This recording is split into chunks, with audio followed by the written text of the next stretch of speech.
Hello! Welcome back to Pwime Numbewednesdays and an exploration of Mersenne primes in particular. I've been exploring this particular question for about 5 years on and off, very recreationally, and I started a journal about it last year, so I wanted to share this with you. My first entry basically says, I don't remember anything I was thinking about before, because it had been a while. So let's start from scratch.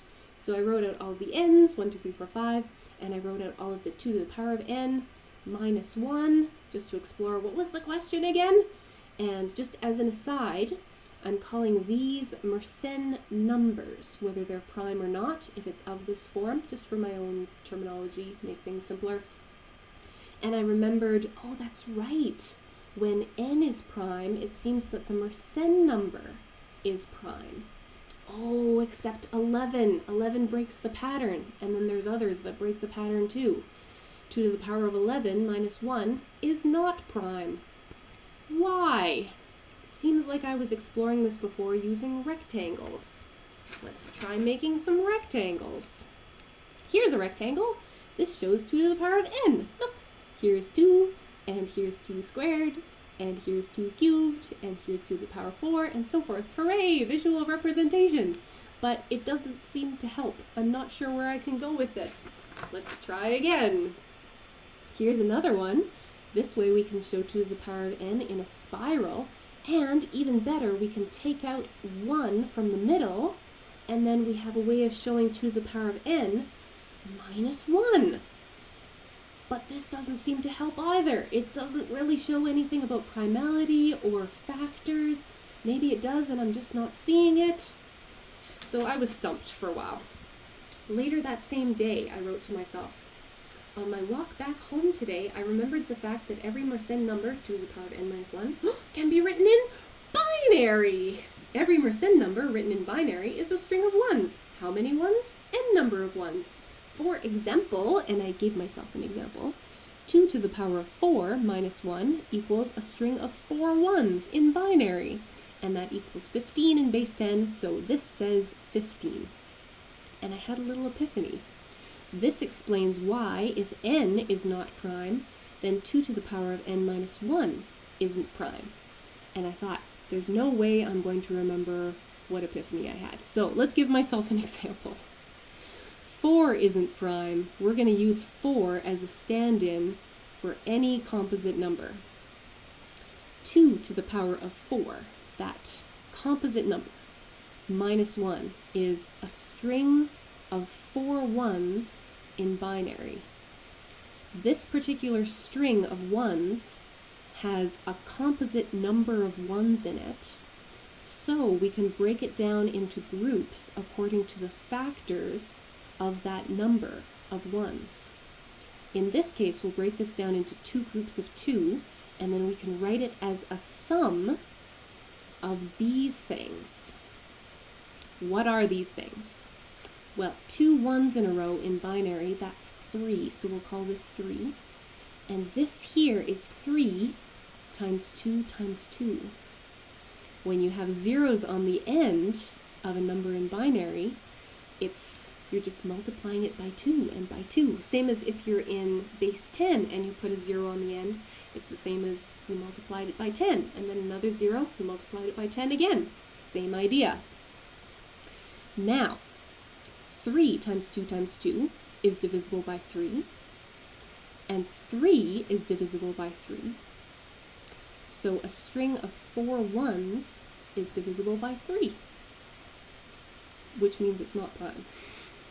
And yeah, sure enough, 15 divisible by 3, yeah, that checks out. So that's a really nice kind of visual, intuitive way to realize, oh, of course, n must be prime in order for the Mersenne number to perhaps be prime. Later that same day, another entry. After thinking some more, here's where I was likely going with Mersenne number exploration before. I was probably trying to construct a sieve.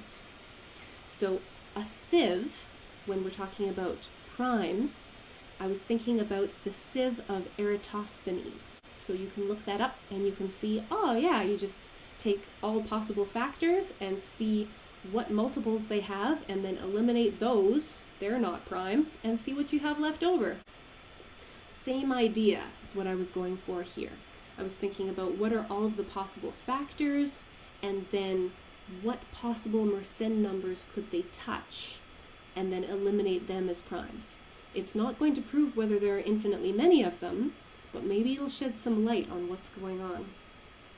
So then I thought back to this idea, where you're taking a number in binary and then shifting it over and just using itself again to add and add and add and construct a string of ones. Thinking some more, every Mersenne number is odd, so it won't have any even factors. We can ignore even numbers as factors. So let's just look at odd numbers. So I started constructing a string of ones with lots of data, with lots of different possible factors, and here it is a little bit larger for you to see. Here we go. So starting off with 3.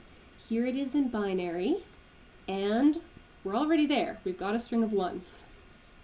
5, here it is in binary, and what we'll do is we'll write it and then we'll offset it so that this 0 in the middle ends up with a 1,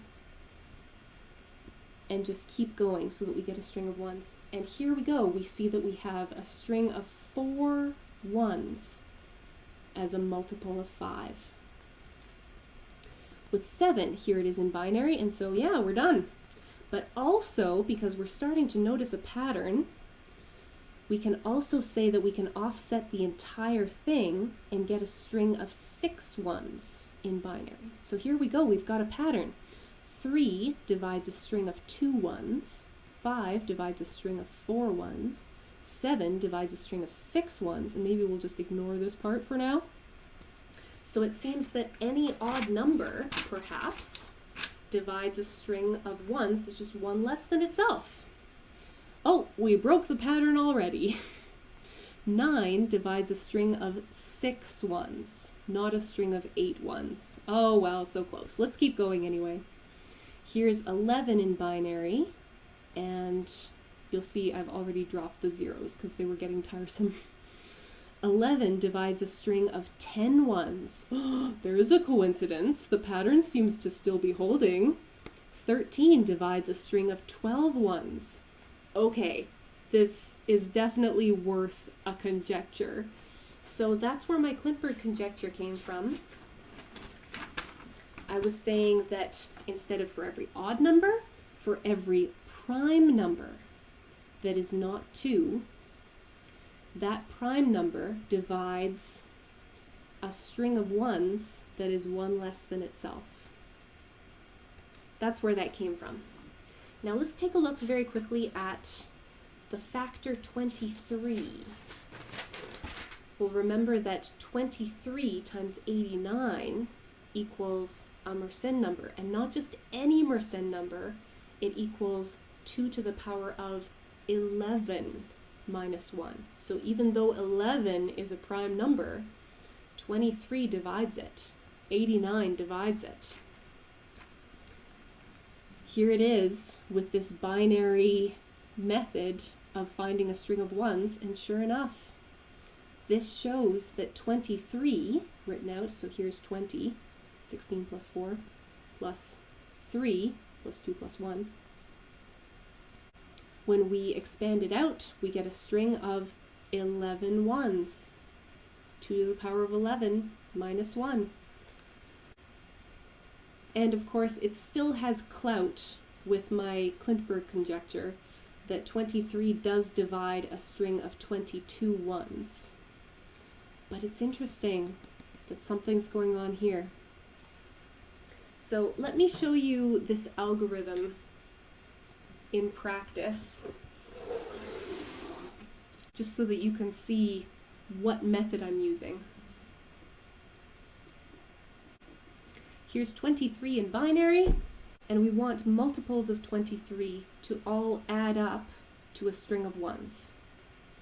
We've got a 1 here, got a 1, got a 1, don't have a 1 here. So we're just going to put 1 there, and we'll write the rest of the number to fill it in. All right, so now we're going to have a 1 here, but now when we add these together, we're going to get 1 plus 1 is 2, which is going to result in a 0 in our sum. We need another 1 right here.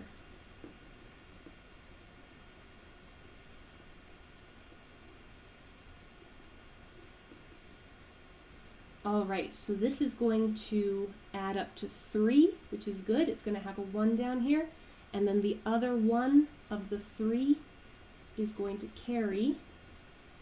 Now when we add this up, we're going to get 3 again. So we're going to get a 1 down here, and this 1 is going to carry. Uh-oh, now we have 2. We need another 1 to make it 3.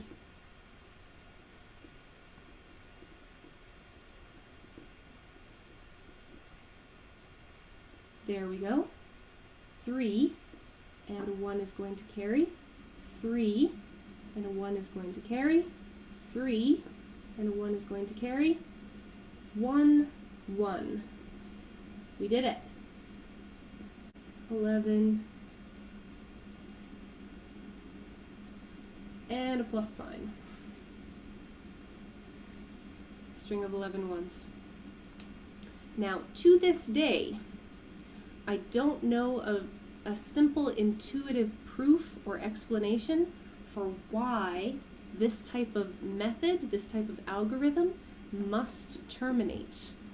Somehow we always finish with a string of 1s, where we don't have a 0 that we always have to keep adding multiples of that number to. I don't have a way of showing why that's true.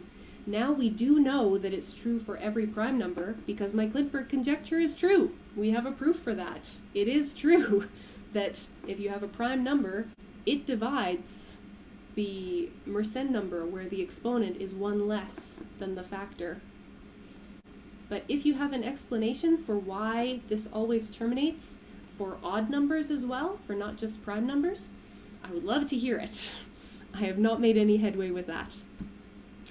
Next week, we're going to look at more rectangles, more ways of looking at Mersenne numbers, and an exploration of primes.